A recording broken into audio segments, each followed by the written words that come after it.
ആണ്. ആൻഡ് വീട്, സ്വന്തം വീട്, ഭർത്താവും ഭാര്യയും ഒരുമിച്ചാണ് ഒരു വീടിനകത്ത് അധ്വാനവും അവരുടെ ഡിസയേഴ്സും സമ്പത്തും എല്ലാം ഇൻവോൾവ് ചെയ്ത് അവർ ഇൻവെസ്റ്റ് ചെയ്യുന്നത്. അതിൽ വെറും 24%. അടുത്തൊരു സ്റ്റെപ്പിലേക്ക് ഞാൻ വരാം. എത്ര സ്ത്രീകൾ കേരളത്തിനകത്ത് ഗാർഹിക പീഡനം അനുഭവിക്കുന്നു എന്നെടുത്ത് നോക്കിയാൽ ഓൾമോസ്റ്റ് ശരാശരി പോലീസിൽ രജിസ്റ്റർ ചെയ്യുന്ന കേസുകൾ ക്ലോസ് ടു 5000 കേസസ് ആണ് ഒരു വർഷത്തിൽ. ഇതിൽ എത്ര ശതമാനം സ്ത്രീകളുടെ പേരിൽ പ്രോപ്പർട്ടി ഉണ്ടായിരുന്നു എന്ന് നോക്കണം. അങ്ങനെ നോക്കിയാൽ 100-ൽ വെറും 10 സ്ത്രീകൾക്ക് മാത്രമാണ് അവരുടെ പേരിൽ പ്രോപ്പർട്ടി ഉണ്ടെങ്കിൽ നിങ്ങൾക്ക് പീഡനം അനുഭവിക്കാനുള്ള പെർസെൻറ്റേജ് കുറവാണ്. മനസ്സിലായില്ലേ? അപ്പോൾ ഈ ഒരു കാര്യം നമ്മൾ എപ്പോഴും പ്രത്യേകം ശ്രദ്ധിക്കണം. അപ്പോൾ സ്ത്രീകൾ പഠിക്കുന്നുണ്ട്, ജോലിക്ക് പോകുന്നുണ്ട്.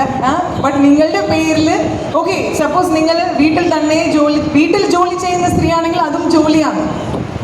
ഒരു കുക്കിംഗ് ചെയ്യാനും ഒരു ക്ലീനിങ് ചെയ്യാനും ഒരു വാഷിംഗ് ചെയ്യാനും കുട്ടികളെ പല സ്ഥലങ്ങളിലും വിട്ടാലും കുട്ടികൾക്ക് ട്യൂഷൻ എടുക്കാനും എത്ര മിനിമം 55,000 രൂപ പൈസ ചെലവഴിക്കേണ്ടി വരും.